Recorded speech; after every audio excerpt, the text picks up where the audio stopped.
staring at the evening sky. Lonely places hide when you're old.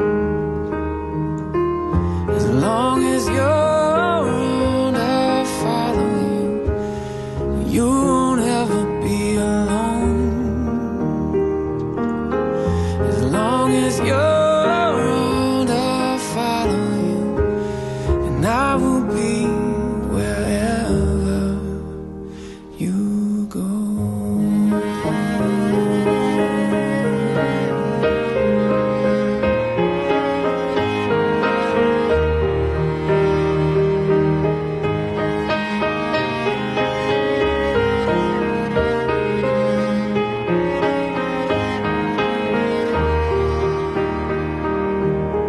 They say the future is our enemy. Time eventually set the sun. But I believe in you and you believe in me. How can we ever go wrong? As long as you're around, I'll follow you. Your heart is never gonna break. As long as you're around, I'll follow you, and I will give whatever this love takes.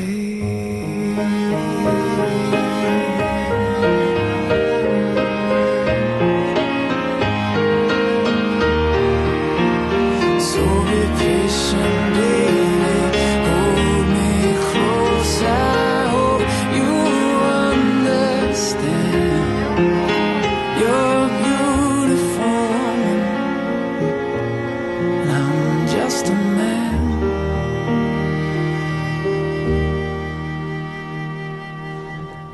So in the hours of the darkest kind, when it's hard to find who we are, one can stare into the other's eyes, be each other's light in the dark. As long as you're around, I'll follow you. You won't ever be alone. As long as you're around, I'll follow you, and I will be wherever you go.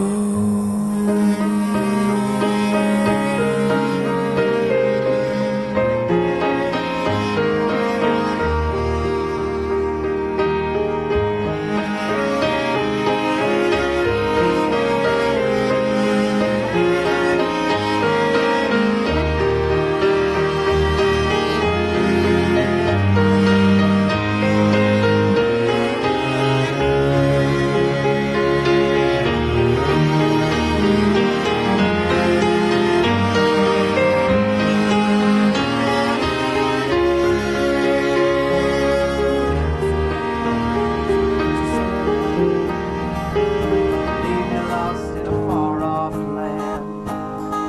Let me ride with you when I look back.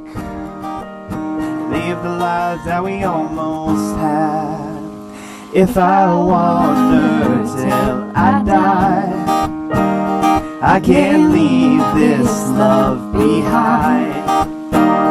I would tell you 1,000 times I'm with you to the end of the line. Tell my brother please not to look for me. I'm not the man that I used to be. Left behind old troubles and fears, to journey with you through the years. If I wander till I die, I can't leave this love behind.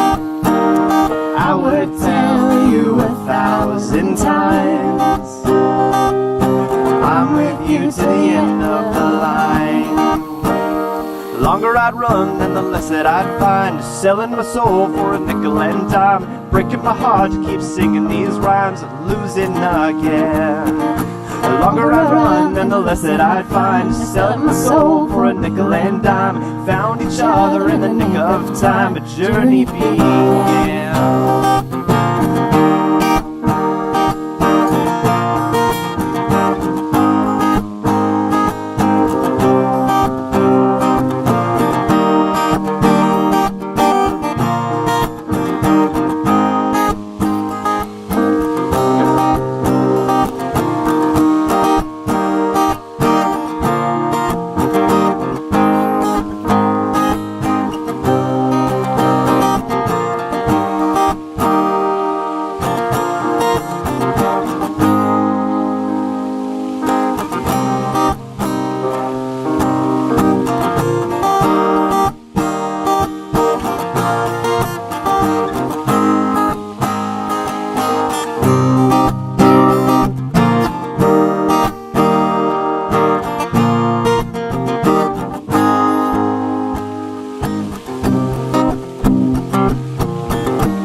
The blood's warm with the old red wine. Miss the life that I left behind. When I hear the sound of the blackbirds cry, I know we made it in the nick of time.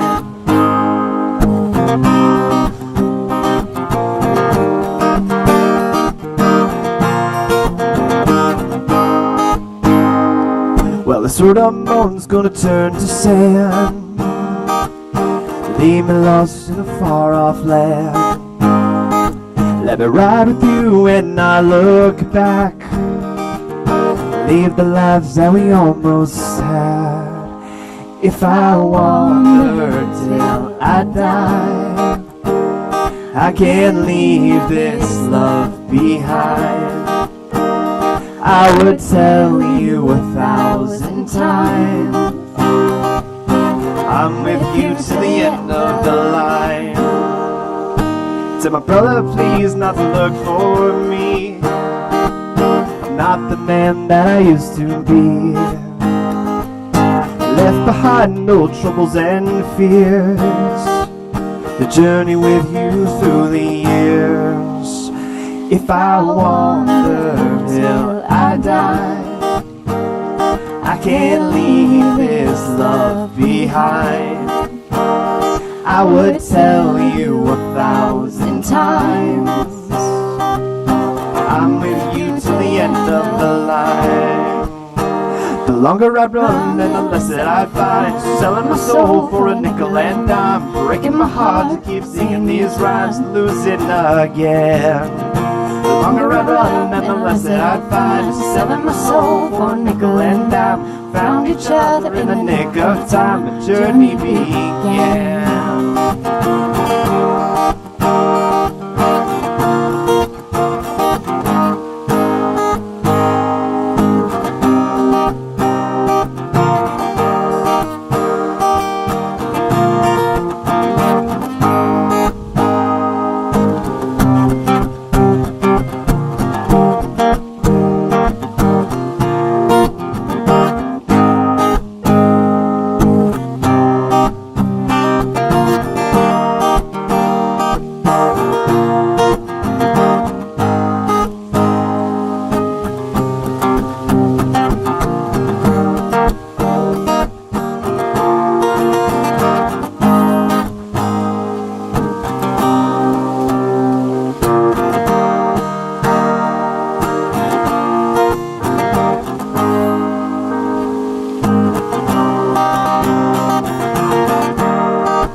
Please rise.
No kissing just yet. As we begin today, we'd like to take a moment of silence to remember loved ones who are unable to be with us today.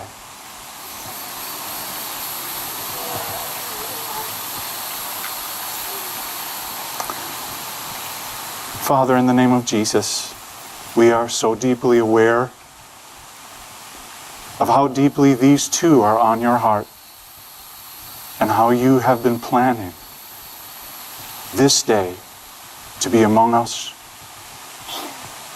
So Lord, we ask that your heart would rejoice with ours today and that you would be pleased in everything. In Jesus' name, amen. Amen. You may be seated. We'll start with a reading from Christine.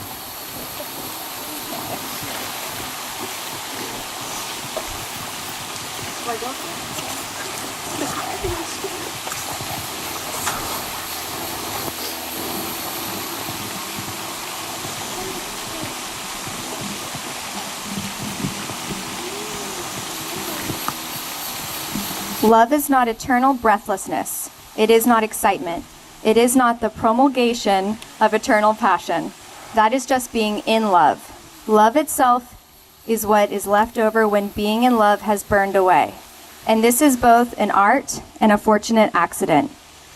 Those that truly love have roots that grow towards each other underground, and when all the pretty blossoms have fallen from their branches, they find that they are one tree and not two. From Captain Corelli's Mandolin by Louis D. Bernard B.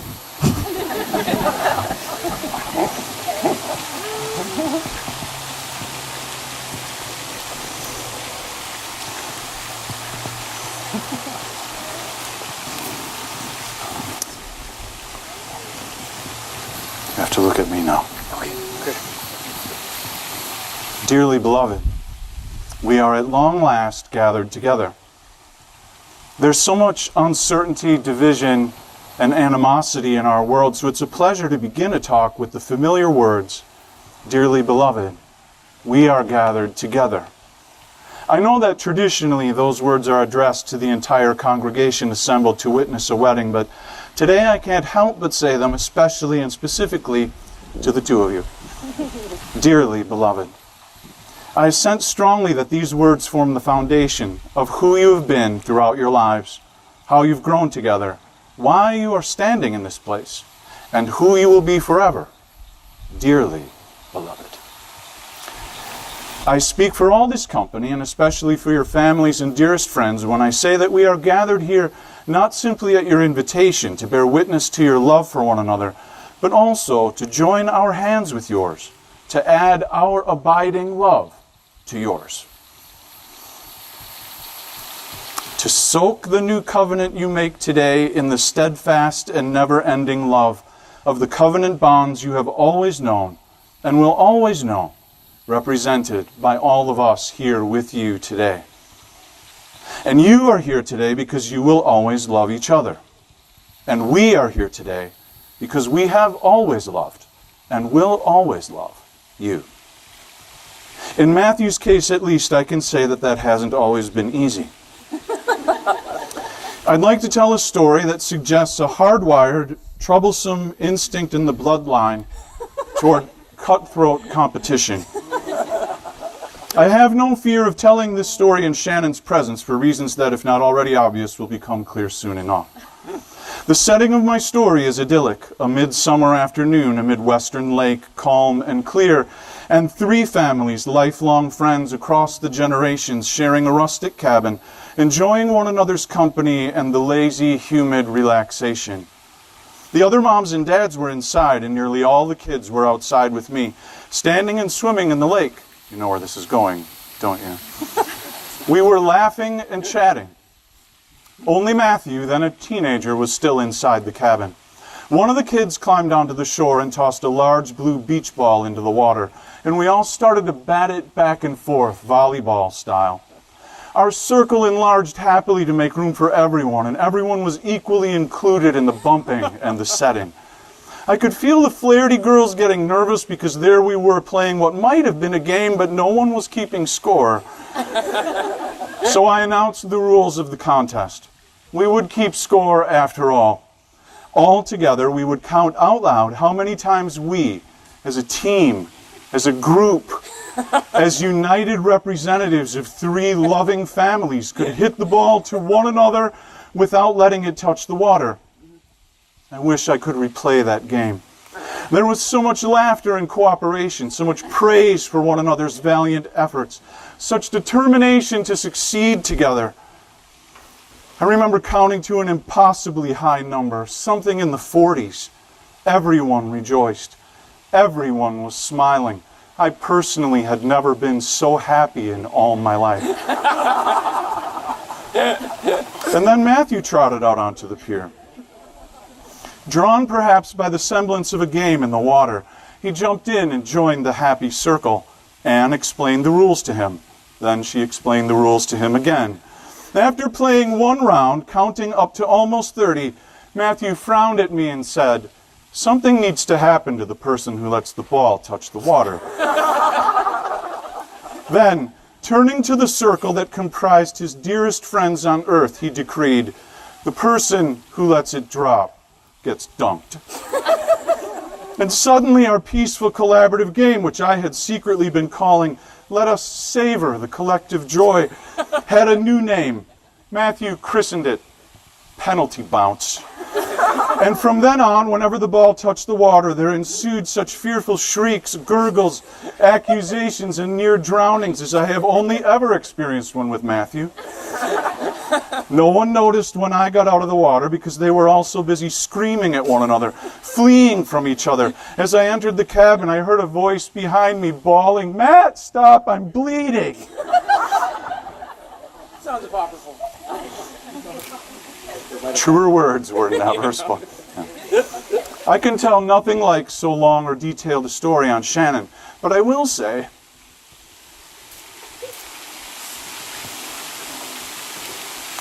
that I was worried at first that she might be overwhelmed by Matthew's competitive intensity. I wondered how someone so obviously gentle and refined might weather the daily storm, but I quickly learned that she is made of tougher, perhaps even Texan stuff. For example, last year when the 3 families were again gathered at a lake, sharing a stunning cottage provided by a dear friend, Shannon, in the wee hours, coolly and with surgical precision, cut the hearts out of everyone seated at the Texas Hold'em table, including the heart of our most generous host. As impressive as that is, I'm actually more impressed by her own heart. During that same vacation,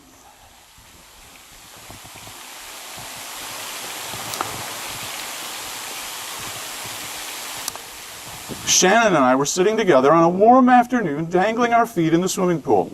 I don't know if she remembers this conversation, but I treasure it because of the window it gave me into her heart.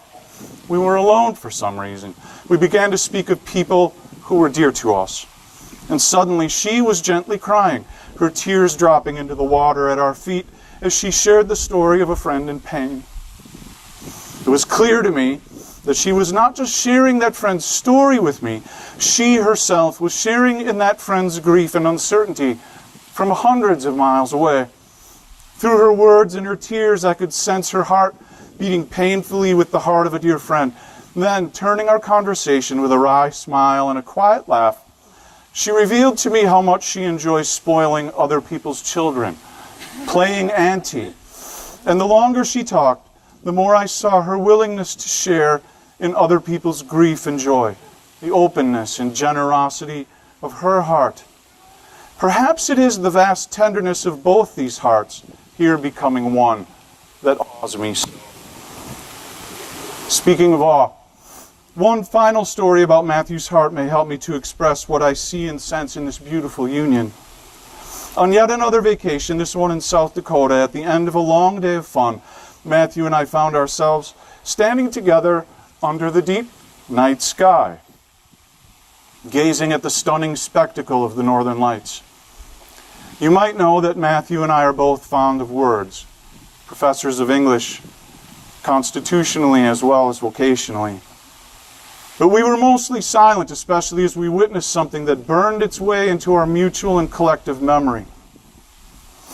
The shimmering, shape-shifting light settled down onto the horizon, extending as far as we could see, and taking the shape of what looked like, for all the world, a flaming crown. Such light in the midst of darkness, such beauty at so late an hour, I will never forget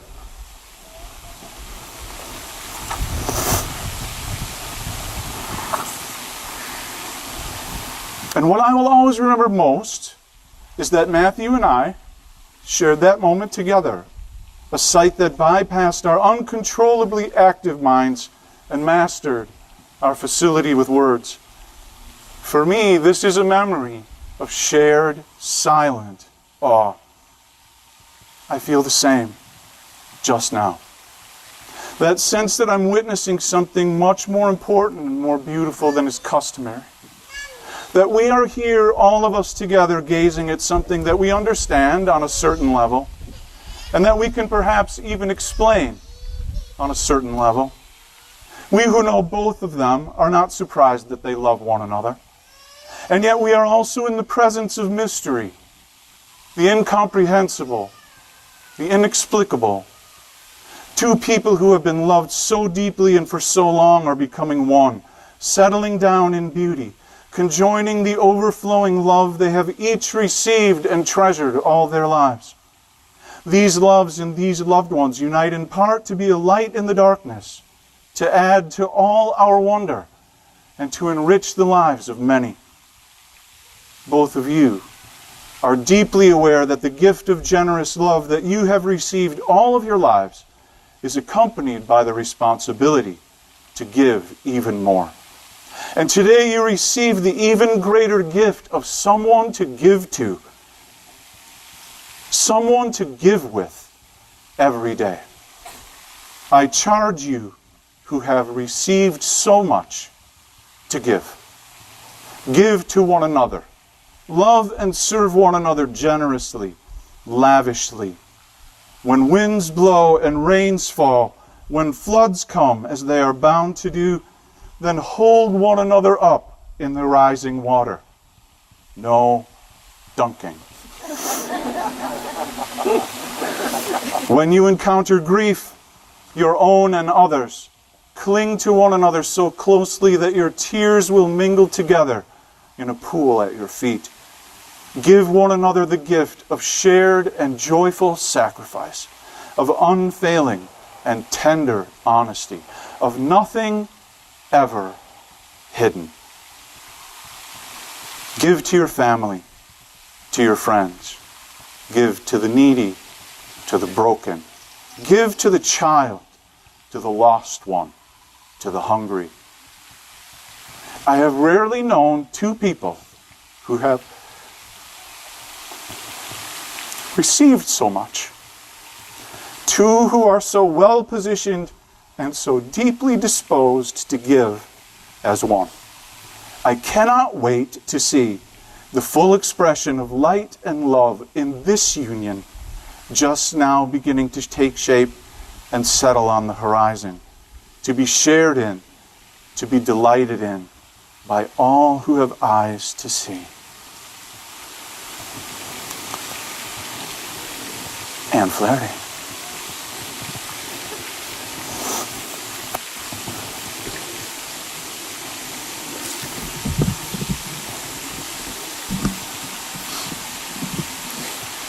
We will be singing a song by a Scottish poet, Robert Burns, a very famous poem.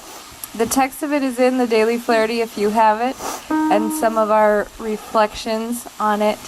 But we hope, Matt and Shannon, that your love is like this rose that is so beautiful and keeps blooming through all the storms, through seas going dry, while the sands of life shall run.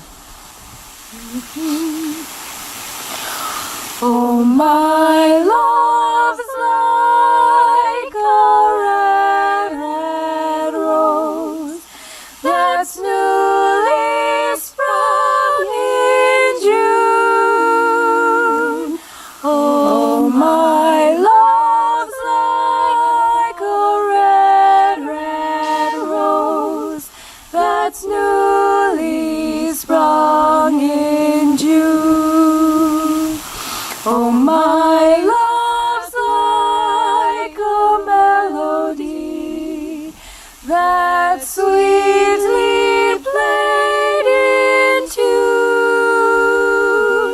Oh, my love's like a melody that's sweetly played in tune.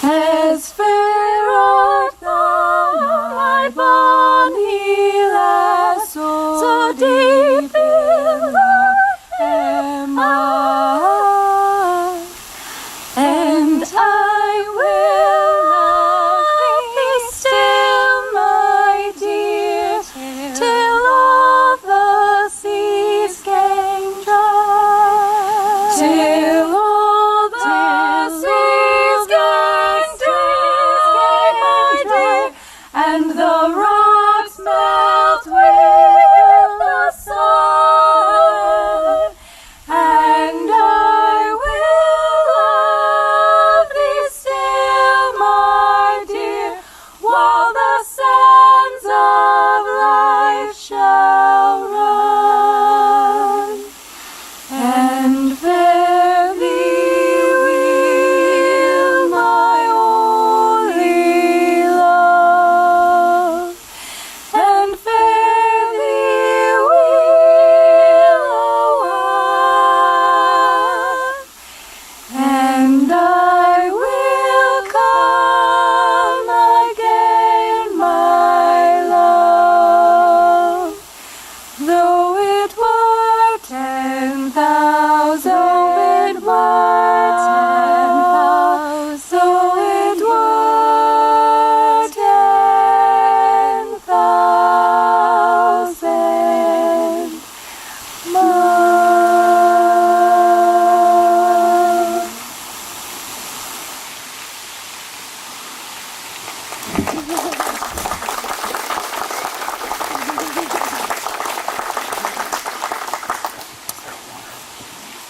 Matt and Shannon have written their own vows, which they would now like to express to one another.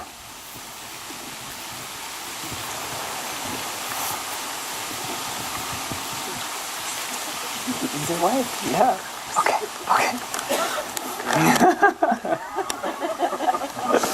Here, lean in close. So you can get the microphone. Okay. Yeah. Okay. Matt, my favorite, my boo. Planning this wedding hasn't always been easy for me, but I was always confident because I had you there with me. I can't guarantee that hanger or exhaustion or anxiety won't make me less than pleasant to be around, but these things I can promise. I promise to be open and honest with you, even if it takes me a while sometimes. I promise to work on my emotional boundaries. I promise to challenge you emotionally, spiritually, intellectually, and athletically. Challenge accepted. I promise to be your ally in tough times, though I can't promise I will always be your ally in sports or board games. I promise to work to keep the fun and adventure in our lives as we start a family and grow old together. And finally, I promise to love and accept every single part of you as you love and accept every single part of me. You are now and forever my favorite. I love you. I love you too. No kissing yet. Okay.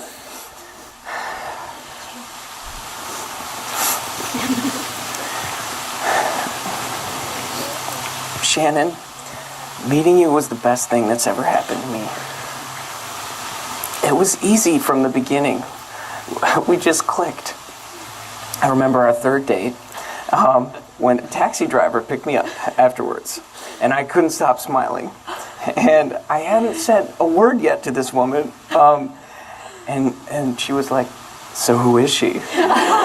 Somebody's in love. And I was. You're an easy person to love. I knew you were special when I heard that you got a plane ticket to Texas on a random weekend just because you missed your friends. And I knew from that plane ticket, I knew a couple things. I knew that you were a little more comfortable spending money than I was. But I also knew how much you love your friends and family, and that anybody that you let into your heart is really, really lucky. And I appreciated the high value that that you place on staying close with family and friends, because I know how valuable those times are. Almost all the important people in my life live far away. And in my 7 years in Baltimore, one of my groomsmen and two of my best men moved away. And, John and Michelle and Sarah and Elliot, you can't move away. But that's just life. Things change, and you lose touch with things that are precious to you. But I can't tell you what it means to me to know that you'll never move away, and that I'll always have you. And so I promise to always be there for you. I promise to take you on walks, and I promise to watch superhero movies, even the mediocre ones. But Wonder Woman looks pretty good. And I promise to always be gentle with you, even when I'm angry. And I promise to scratch your back and to do the dishes. Yeah. And I promise to listen to how your day was and only give advice sometimes. I promise to never take you for granted and to be grateful that I have you in my life every day.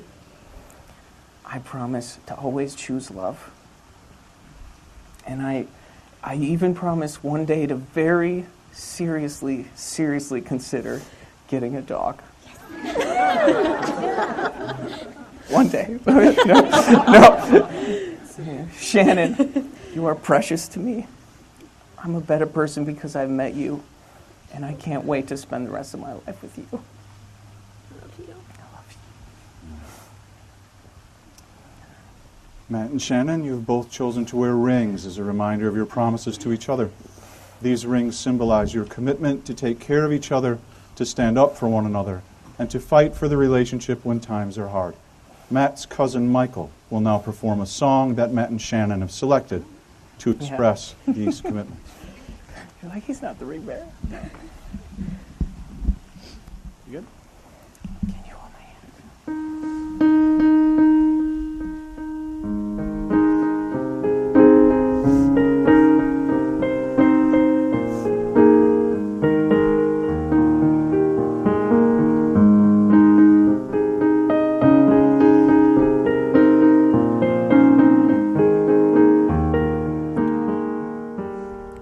People tell me there will come a time when your heart and mine will grow cold.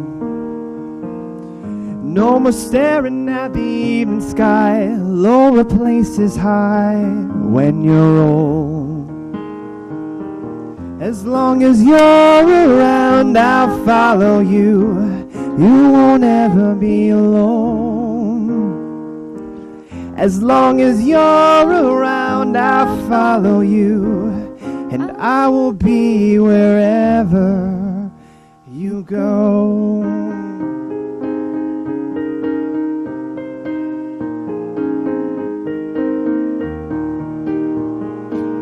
They say the future is our enemy. Time eventually set the sun. But I believe in you and you believe in me. How can we ever go wrong? As long as you're around, I'll follow you. Heart is never gonna break. As long as you're around, I'll follow you.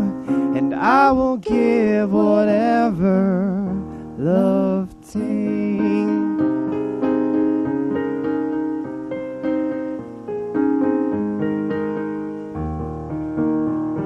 So be patient, baby, hold me close. I hope you'll understand. I'll be here until the end. So in the hours of the darkest kind, when it's hard to find who we are, one can stare into each other's eyes, be each other's light in the dark. As long as you're around, I'll follow you. You won't ever be alone. As long as you're around, I'll follow you. And I will be wherever you go.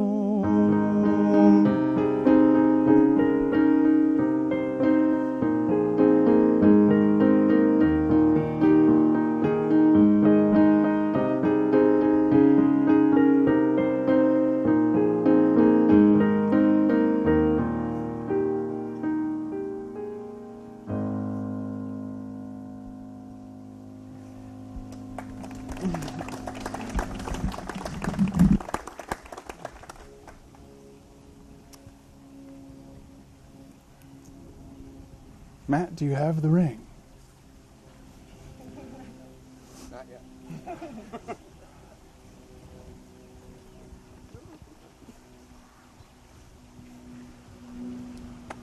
Will you, Matt, keep Shannon as your favorite person, to laugh with her, go on adventures with her, support her through life's tough moments, be proud of her, grow old with her, and find new reasons to love her every day? If so, say, I will. I will. Place that ring on.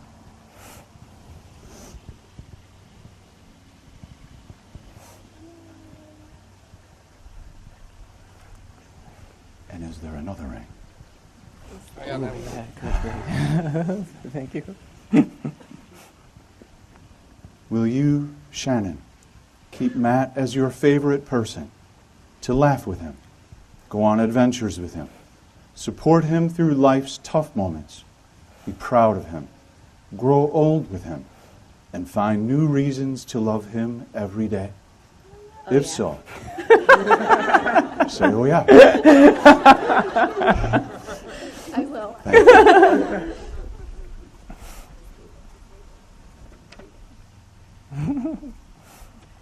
Matt and Shannon, by the power vested in me, I hereby pronounce you husband and wife. You may now kiss the bride.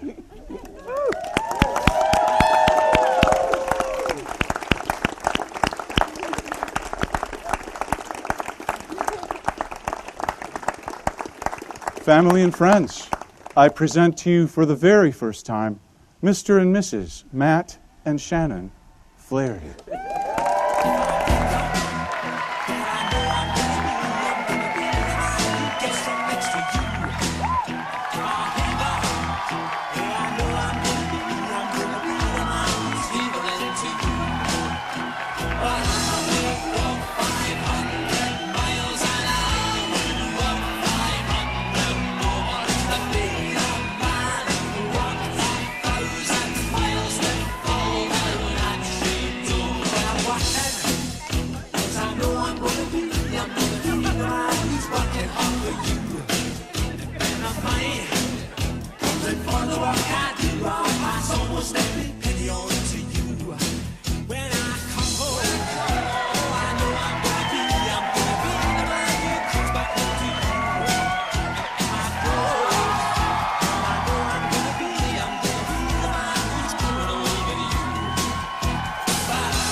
I can't sweep you off of your feet.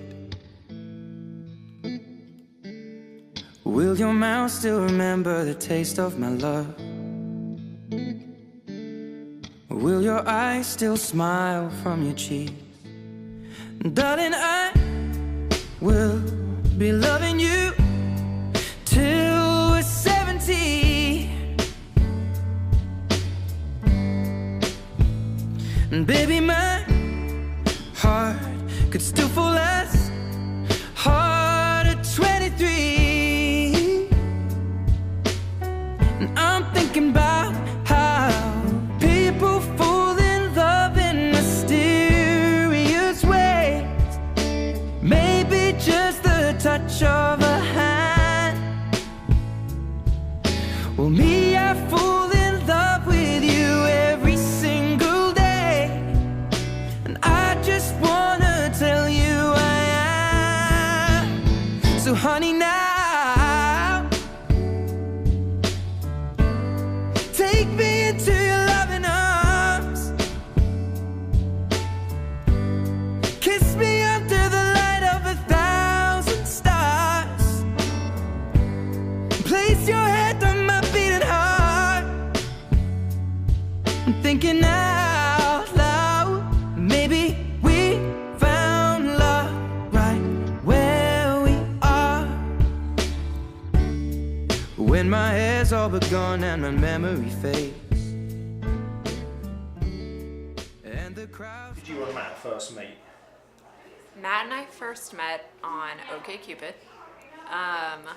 He put something on there about looking for someone to talk about what a cad Wickham was from Pride and Prejudice.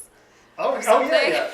And I just, I ate it up. And so we talked for a while and then went on a date. And our first date ended up being like 6 hours long. Okay, where did you go on your first date? On our first date, we went to a wine bar, followed by tacos. Where was it? Where was the wine bar? The wine bar was in Baltimore. Yeah, so we both live in Baltimore now, and that's where we met. We're here because I grew up in Houston, so yeah. Yeah, well, it was an OkCupid message, and I saw that she liked Anne of Green Gables and that she was beautiful, and those are two great qualities in a woman. I found so I broke the ice with some mention of that, and yeah, our first date was at the wine bar in Hamden in Baltimore. Okay, so yeah. you're sitting at the wine Yeah. bar. You've never met her before. Had you met? You'd No, seen no, we pictures. met online. Yeah. Yeah, So you'd seen pictures, but this was the first time Exactly. you'd seen her in person. Yeah. Okay. So, so did you get to the wine bar first? Oh God. I got to the wine bar first because it's near my house. So yeah. So Okay. I was waiting there. So, yeah. what did you think when she first walked into the wine bar? Oh, she was beautiful. I mean, I just was excited right away. Because it's really quite, you don't know, just based on the pictures. So there's always an element of expectation. And yeah, I mean, I was excited right away. And Yeah. do you think that feeling was reciprocated? I think so. I think we were vibing right away. Yeah, she was just easy to talk to.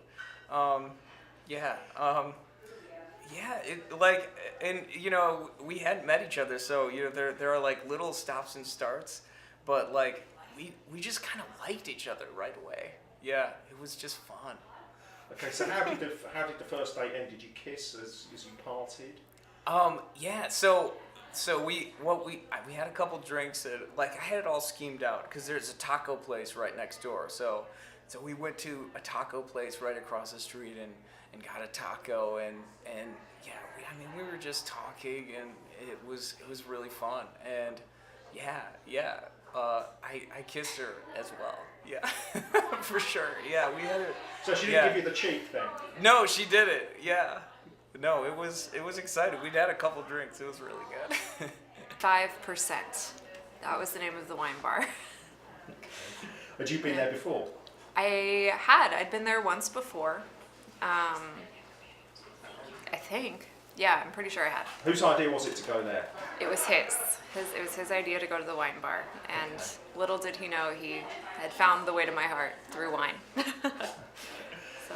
Okay, so after the first date, what happened? Did you kiss each other after the end of the first date? We did kiss at the end of the first date, and I think we texted like a day or two later about a second date, and then we saw each other pretty much like every other day for a while. And about a month in, we were like, all right, just the two of us, we're doing this thing. So, yeah. So whose idea was that? Or was it kind of mutual? It was his idea, mostly because I told him I had another date, and I asked him how he felt about it, and he was like, oh, well, I'm okay being exclusive if you are. And so immediately after he left that night, I called and canceled the other date. So once I knew he was in it, I was in it. So. Well, it's always like, it's like, well, this was an amazing date, like, and so when do you contact her next? And I had like a rule of like waiting 3 days, but I think it was more like 1 day or something until we rescheduled the next date. And it was just never like any like, man, I wonder if she's gonna go for this, or do I need to play a game? It's easy to be myself with Shannon, for sure. So we just saw each other like once every 3 days for basically thereafter, I think I would say. Yeah. And what happened, so then you started dating after that? Well, yeah, I mean, to get to that point, like, we were dating pretty regularly, and, but at one point she mentioned that she might have plans because she was seeing another guy, and I was like, I want to be really straightforward, like, I really like where this is going, and I'm ready to be exclusive, and she's like, oh, thanks for telling me. And then I waited for like 3 days, and I'm just like assuming she's gone on the date, but I was like, wow, I left it all out there. And she never went on the date. And so she contacted you? Yeah. And the next date, she let me wait until the next date, and then she was like, I'm ready to be exclusive too. And I knew right away. What was the sort of time when you thought, well, actually, he's not just another boyfriend, this is someone who's, could potentially spend the rest of my life with? Pretty early on, I knew I wanted to marry him. Okay. Probably like 6 months in. And I don't think it was any one thing that happened. It was just everything was so comfortable with him. I could completely be myself, the good, the bad, and the ugly. And he made me better at being myself. And so I just kind of knew after a little while of being around that's what I wanted. Well, yeah, I said I loved her, and you said it first. Yeah. Yeah. She's gonna make me work for it. Yeah. Well, she had sent me like a single heart in response to a message like when I was in Wisconsin, so I was feeling pretty good about my chances. Yeah, but yeah, I was just like so happy for just the whole time. Yeah, and marriage material. Well, I just knew that she wanted to be married. She's a woman from Texas. Yeah, she's a Southern belle. Like, you don't just casually date Southern belles. So, but yeah, I mean, I knew pretty much, like, on our first date, we talked about how much she cares about her friends, and like, she's a woman of character. Like, she's playful and fun, but she's also, has followed through, and it's like she has marriage material. She's like, you look up marriage material, and it's her. So it was never really like an epiphany, like, oh man, she's marriageable. Like, But when did you feel like you wanted to marry her? When did you feel like Was it one single thing, or was it just over a period? Of Yeah, time? I had a sense that like she was ready for the next step a little sooner, and so it was in the back of my mind, and I was thinking about it, and I didn't want to rush it or like, but man, I just had I talked to my family about it and my friends about it, and you just realize you have something so great, and like it becomes at some point like by far a much scarier prospect of missing out on what you guys have together than than the idea of limiting yourself or something. And it's like I'm not answering this very well, but Yes, that would be. it's just I was so happy with her, and it was so easy, and I was just my full self with her, and it just I just felt better and better about it for a while, and then finally I picked up the phone and called her dad and was like, "What are you doing next week? I want to swing by and have a conversation." Of course, they knew right away. yeah. Proposal, and did you have any kind of idea? We dated for about a year and a half before the proposal, and I had no idea it was coming. I knew that we had talked about wanting to get married, but I thought he had come down to Texas to do this big like family birthday party thing that we do, and he apparently had shown up a few days early and asked my parents for their permission, and this is my great-grandma's ring, and so he had asked for the ring, and I had no idea. And then during the birthday party, he was like, "Oh, I got you a present. It's a game. We have to go to the park." And I was like, "Okay."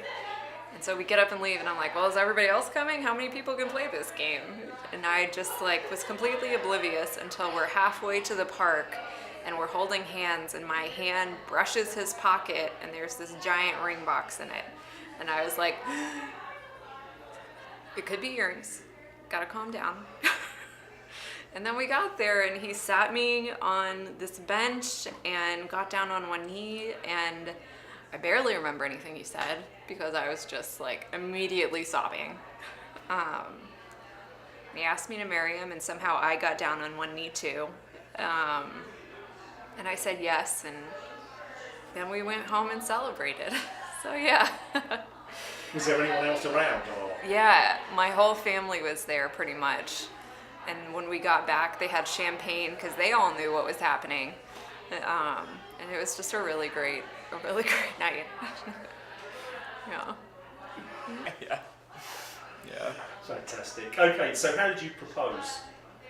Yes. It was I put some thought into it. But so I told Pat and Ardith that I wanted to marry Shannon, and they were like, And so, how did yeah. you feel about that? Well, they were like, well, how do you think she feels? So, yeah, no, Ardith and Pat don't mince words. I liked it. Yeah, so I told them, and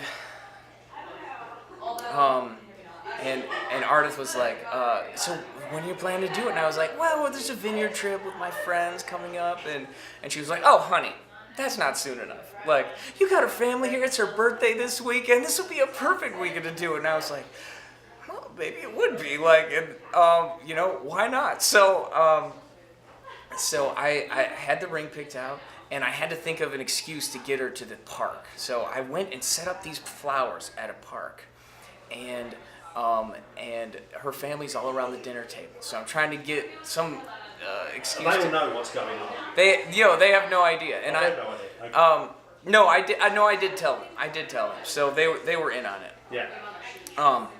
But so my excuse was like, Shannon, by the way, I got a birthday present for you, and it's a 4-player game, and so we actually have to go to a park to play it. and 2 of your friends are going to meet us there. And so this was working like really well. She was like, well, what kind of game is it? And we're walking towards the park, and she's like, and she's guessing like which friends will be there, and I was doing so good until I found out later like we're almost there, and she like brushes my pocket, and she just feels something, and she's like, oh. So she was excited at that point a little bit, and then I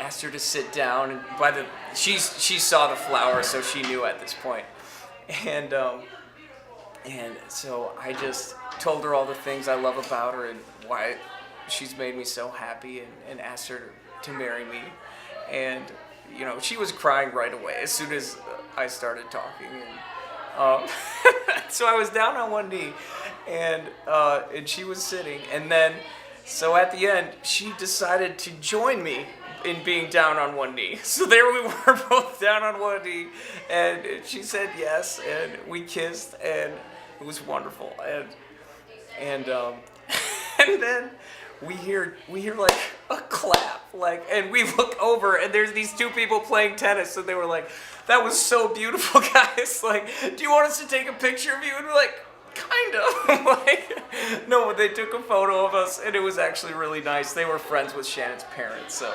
Oh my God. And then, so I came back, and then I had a guitar waiting, and I played a song to the tune of Two Princes, which she really liked. And so it's like, Shannon is a girl from Texas, and Shannon Lee, will you marry me? So I played that song, and it was nice, and Shannon's dad cut off some champagne with a saber. Little subtext there. Don't screw it up. Yeah. To call Matt my husband for a long time. In my head, I've been calling him my husband for a while, and I'm just excited today is finally here. Hey, boo. That's fantastic. I might ad lib a little and add some. So. Girl, you do whatever you do. Yeah, okay. All right. Love you. Matt? Okay. Yeah. Okay, weird. So. I am so excited to party, and Shannon's the best thing that's ever happened to me. I'm scooping my vows a little bit, but I'm so excited. I'm so excited to spend the rest of my life with her.